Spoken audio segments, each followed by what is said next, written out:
Les insomnies du prince Zégulon.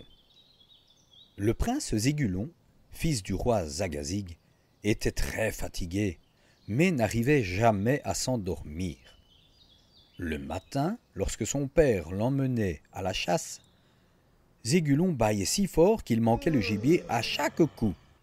Un jour, Zagazig grommela. « Mauvais chasseur, mauvais roi, quand sauras-tu viser juste ?»« Père, je suis épuisé. » Zagazig réfléchit, et un sourire fleurit sous sa moustache royale. « Quand j'étais petit, je mourais d'ennui à l'école. Je vais embaucher une institutrice. Elle te fera la classe après le dîner. Crois-moi, tu t'endormiras vite. » Le soir même, le roi expliqua la situation à la maîtresse et lui ordonna. « Commencez par la grammaire, il n'existe pas de meilleur somnifère. »« À vos ordres, votre majesté, » répondit la maîtresse en souriant. Au milieu de la nuit, Zagazig fut réveillé par des coups de fusil. Affolé, il se précipita dans la chambre de son fils. Penché à la fenêtre, son arme fumante entre les mains, le petit prince en pyjama scrutait la nuit. « Que fais-tu » haleta le roi. « Je chasse des hiboux rebelles. »« Pardon ?» Les mots finissant en « ou » prennent un « s » au pluriel. Seuls quelques insoumis refusent d'obéir à cette règle. Les cailloux, les poux, les hiboux. Le roi bégaya. Tu ne peux pas attendre demain pour punir ces hors-la-loi ? Voyons, père, les hiboux ne sortent que la nuit. Le lendemain, le prince bâillait toujours et le roi lui-même manqua son gibier tant il avait mal dormi. Le soir venu, il ordonna à la maîtresse. « Essayez une leçon plus ennuyeuse. » Vers minuit, un galop résonna sous les voûtes du palais. Le roi Zagazig sortit de sa chambre en titubant. Zégulon sillonnait les couloirs sur son poney blanc. « Tu es fou » gronda le roi. « Je traque le chevalier Ornicard. »« Pardon ?» C'est le chef d'un groupe de conspirateurs. Les conjonctions de coordination. La maîtresse m'a révélé leur nom en demandant « Mais où est donc Ornicard ?» J'ai relevé le défi, je vais retrouver cette canaille. Avant de repartir au galop, le petit justicier dégaina son épée en traçant sur le mur le Z de Zégulon pour signer son passage. Le lendemain, le roi, épuisé, dit à l'institutrice. « J'ai eu tort de prendre la grammaire pour un soporifique. Je vous en supplie, tentez quand même d'endormir mon fils. » La maîtresse s'inclina. Lorsque le roi fut sorti, elle dit au prince. « J'ai admiré votre Z gravé sur le mur du couloir. Son seul défaut est d'être à l'envers. Vous allez copier 100 fois l'initiale de votre prénom à l'endroit. » Au bout de 3 lignes, Zégulon ferma les yeux. Tous ces Z alignés évoquaient un ronflement. Zzz, zzz, se mit-il à siffler doucement. On n'eut plus qu'à le porter dans son lit à baldaquin, où il dormit jusqu'au matin. Les robots contre leur créateur. Un jour de l'an 6439, les robots du monde entier défièrent les hommes. « Vous êtes nos inventeurs, mais nous sommes devenus meilleurs que vous dans tous les domaines.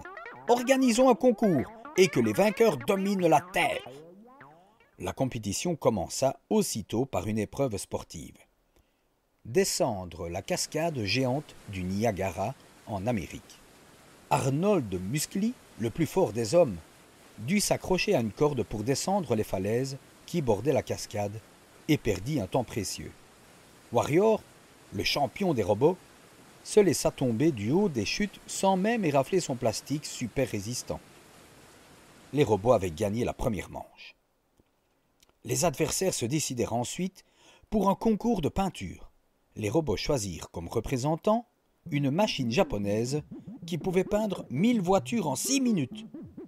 Très fier de son efficacité, Kiwiziki barbouilla un mur blanc d'énormes jets de peinture en une fraction de seconde. En face de lui, Maître Tianyi, le plus grand artiste chinois, réalisa un éventail au dessin merveilleux.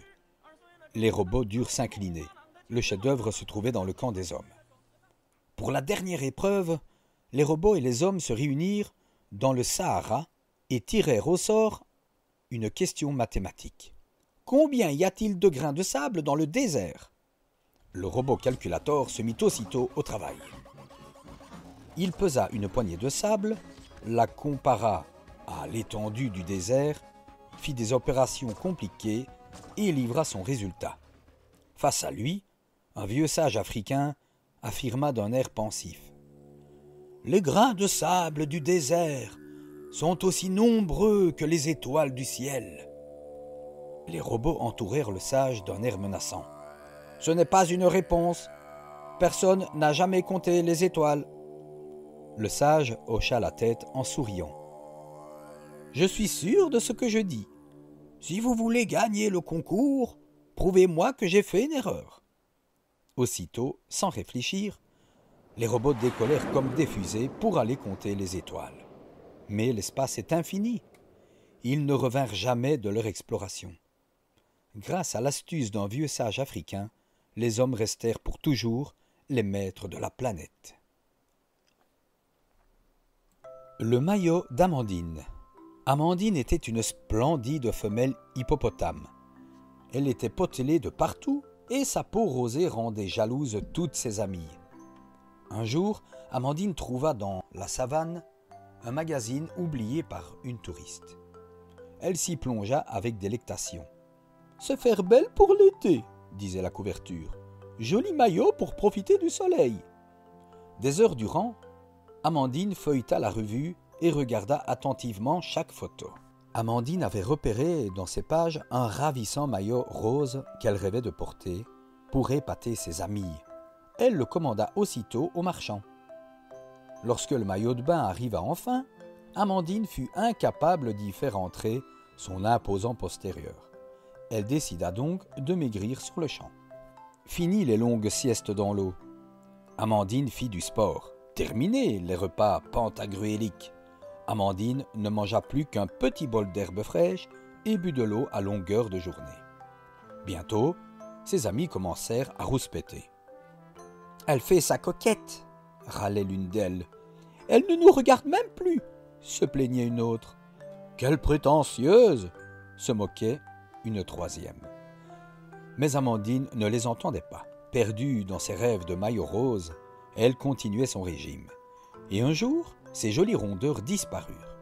On aurait dit une allumette avec une tête d'hippopotame. Aussitôt, Amandine enfila son minuscule maillot de bain et se dirigea vers la mare pour le faire admirer. En la voyant si ridicule, les autres hippopotames se mordaient les joues pour ne pas rire. « Elles me trouvent si belle qu'elles en perdent la voix », pensa Amandine. Elle releva la tête fièrement et s'approcha de l'eau. Ses amis ricanaient dans son dos. « Quelle vilaine silhouette !» gloussait l'une d'elles. « Elle ressemble à une frite !» pouffait une autre. « Quelle chochotte !» se moquait une troisième. Mais Amandine ne les entendait pas.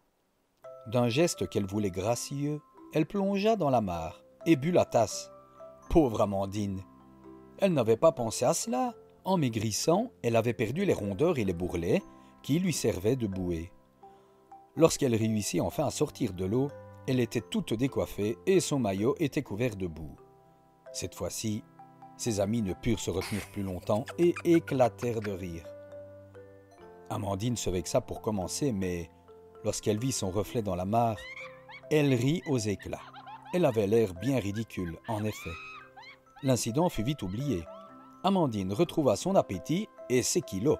Quant au petit maillot rose, elle en fit un joli bonnet de bain. C'est fini pour aujourd'hui. Bonne nuit les petits bouts.